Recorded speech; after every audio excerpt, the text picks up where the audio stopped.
તો લાસ્ટ વિડીયોમાં આપણે fx ઇક્વલ ટુ એક્સની -1 to 1 માં ફોરિયર સિરીઝ મેળવતા હતા. L બરાબર 1 મળેલું અને એની આ ફોર્મ્યુલામાં મૂકતા આ રીતે સિરીઝ રિપ્રેઝન્ટેશન મળેલું. ત્યાં પછી a0 આપણે ઓઇલર ફોરિયર ફોર્મ્યુલાથી ઓડ ફંક્શન હતું એટલે 0 મળેલું. an પણ જે ફંક્શન હતું એ ઓડ હતું એટલે 0 મળેલું. હવે આપણે ગણવાનું છે bn. તો bn માટે આ ફોર્મ્યુલા મેં તમને ઓલરેડી સ્ક્રીનશોટ લેવાનું કીધેલું, એ સેમ ફોર્મ્યુલા છે. 1/L a to b fx sin n pi x by L dx. fx બરાબર x મૂકી દઈએ અને L આપણે 1 મેળવેલું 1/1 અને sin n pi x by 1. હવે x છે એ ઓડ ફંક્શન છે, sin પણ ઓડ ફંક્શન છે. તો બે ઓડ ફંક્શનનો ગુણાકાર ઇવન ફંક્શન થશે, કારણ કે જ્યારે x માં માઇનસ લગાડો ત્યારે અહીંયા પણ માઇનસ લાગશે ને અહીંયાથી પણ માઇનસ લાગશે, પ્લસ થશે, એટલે કે એ ઇવન ફંક્શન થશે.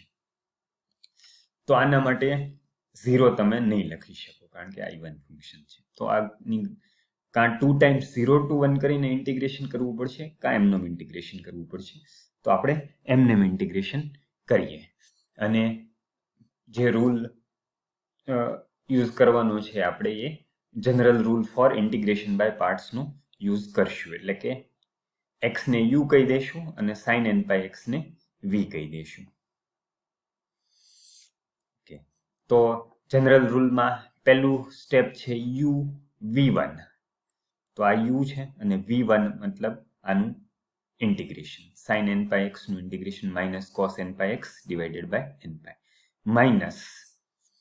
હવે પહેલાનું ડિફરન્શિએશન કરતું જવાનું અને બીજાનું ઇન્ટિગ્રેશન કરતું જવાનું. તો x નું ડિફરન્શિએશન 1 અને બીજાનું ઇન્ટિગ્રેશન એટલે cos n pi x નું integration sin n pi x by n pi એટલે છેદમાં n સ્ક્વેર pi સ્ક્વેર થઈ જશે.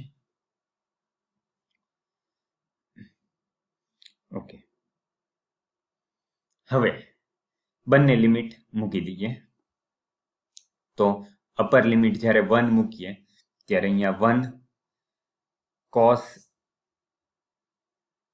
x ની જગ્યાએ 1 મૂકીએ એટલે cos n pi અને cos n pi ની વેલ્યુ છે -1 raised to n. A standard formula છે, ડિવાઇડેડ બાય n pi.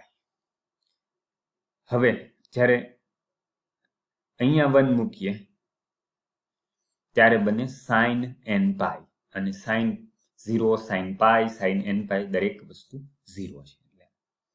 તો આ 1 મૂકવાથી આ પહેલી ટર્મ મળે. હવે -1 મૂકવાથી મળે એ ટર્મ. તો -1 મૂકવાથી શું મળે છે?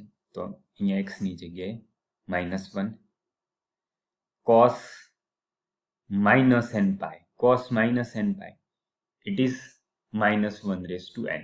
cos n pi કે -n pi, cos બંનેની વેલ્યુ -1 raised to n થાય અને આગળ માઇનસ છે એમનું રાખ્યું, છેદમાં n pi એમનું રાખ્યું માઇનસ. હવે અહીંયા sin -n pi that is 0. sin pi પણ 0 અને sin -pi પણ 0. ઓકે,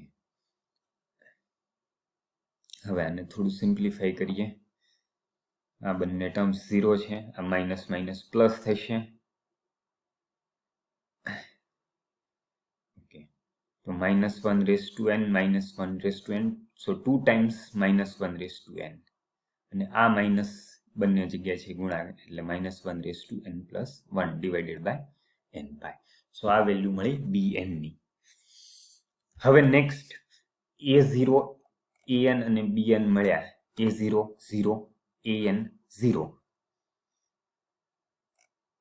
એ દરેકને a0 an bn આ ફોર્મ્યુલામાં મૂકવાના છે. a0 0 મૂકી દઈશું, an 0 મૂકી દઈશું અને bn જે મળ્યા એ મૂકશું.